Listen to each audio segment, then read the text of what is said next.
Tirupati Kansas హోటల్లో Gaami hero Vishwak Sen press conference నిర్వహించారు. గామి సినిమాను ఆదరించిన ప్రేక్షకులకు కృతజ్ఞతలు తెలియజేశారు. 10 సంవత్సరాలు 20 సంవత్సరాల తరువాత ఇటువంటి సినిమా తెలుగులో ఉంది అంటే చాలా హ్యాపీగా ఉందని, అదే గామి అని అన్నారు.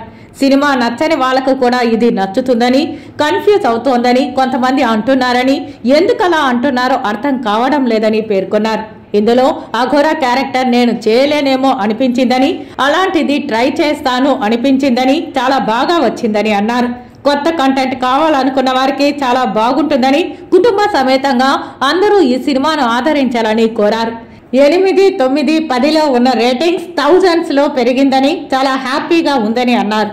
Trying new content and still make it commercial and still get good films to audience. And చూడని వాళ్ళు ఉంటే ప్లీజ్ చూడండి. అండ్ మా సినిమాకి కూడా ఒక 4 పెద్ద మనుషులు వాళ్ళని వచ్చి చూసి మాట్లాడితే బాగుంటుంది. ఇది మన తెలుగు సినిమా అండ్ డెఫినెట్లీ తెలుగులో ఇట్లాంటి సినిమా ఇంతకుముందు అయితే రాలేదని నేను ప్రౌడ్గా చెప్తాను. డెఫినెట్లీ ఈ సినిమాకి Gaami won't stop here. Gaami ఇప్పుడే స్టార్ట్ అయింది అనుకోవచ్చు. ఎందుకంటే this will go very far. 10 సంవత్సరాల తర్వాత 20 సంవత్సరాల తర్వాత కూడా మనం తెలుగులో ఇట్లాంటి సినిమా ఉందని గర్వపడే సినిమా ఖచ్చితంగా అవుతుంది. నేను ఓవర్ కాన్ఫిడెంట్గా మాట్లాడట్లేదు. సినిమా రిలీజ్ అయిన 4 రోజుల తర్వాత మాట్లాడుతున్న మాటలు ఇవి. So I'm only expecting people to understand the intention. మా ఇంటెన్షన్, మేము ఏ ఇంటెన్షన్తో ఈ సినిమా చేసినాం అన్నది అర్థం చేసుకోండి. అండ్ ఎందుకు ఇంతమందికి నచ్చిందని ఆలోచించండి. అండ్ అర్థం కాలేదు అంటే we're not calling them dumb or anything. అర్థం కాకపోతే ఇంకోసారి చూడండి. కానీ బట్ ఫిలిం డెఫినెట్లీ నచ్చిందంటే కూడా నచ్చిన వాళ్ళకి ఎందుకు నచ్చిందో మీకు you must know.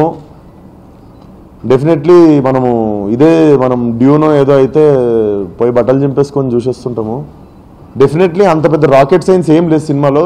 If you pay little conscious, కొంచెం అటెన్షన్ పే చేస్తే అర్థమైపోయే సినిమా. నాకు కొంతమంది కన్ఫ్యూజ్ అవుతున్నా అంటే కూడా నాకు అర్థం కాలేదు ఎందుకు అవుతారో. ఎందుకంటే మిగిలిన వాళ్ళకి ఎందుకు అర్థమైందో అర్థం చేసుకోండి. And thank you so much for the audience once again. ఈ సినిమాకి 5 ఏళ్ళు పడుతుంది అంటే నేను అప్పుడే ఆపేసేవాడినేమో. అప్పుడు తెలియలేదు, అయిపోద్దిలే మహా అయితే 2 సంవత్సరాలు 2.5 సంవత్సరాలు అవుతుంది. కానీ ఒక విజన్లో అనుకున్నాం, ఒక క్వాలిటీలో అనుకున్నాం. అది తీసుకుంటూ ఆ క్వాలిటీ చెక్కుకుంటూ వెళ్ళిపోతున్న టైంలో అసలు ఆ టైం తెలియలేదు మాకు నిజంగా చెప్పాలంటే. సో అది బెటర్ అవుతూనే ఉంది. ఆ బెటర్ ఎంత అవ్వగలుగుతుందో మాకు కనిపించింది. The best of the possibilities మేము చేసాము. ఆ అవుట్పుటే బయటకు వదిలాం. బేసికలీ మేము చేయగలిగింది చేసాము. సో అప్పటికి మీరు అన్న టైం అయింది, 5-6 సంవత్సరాలు అలా అయిపోయింది అలాగా. So that's how it happened. ఆ థీమ్ అలాంటిది. But it is a heroes journey at the end. More than suffering. మీరు అన్నట్టు బాధ అవన్నీ ఉన్నా కూడా it is a heroes journey. At the end ఒక ట్రయంఫ్ ఉంటుంది కథలో, హోప్ ఉంటుంది కథలో. ఇక మీద రాబోయే కొత్త ఐడియాస్కి ఒక పునాదిలా అవుతుంది.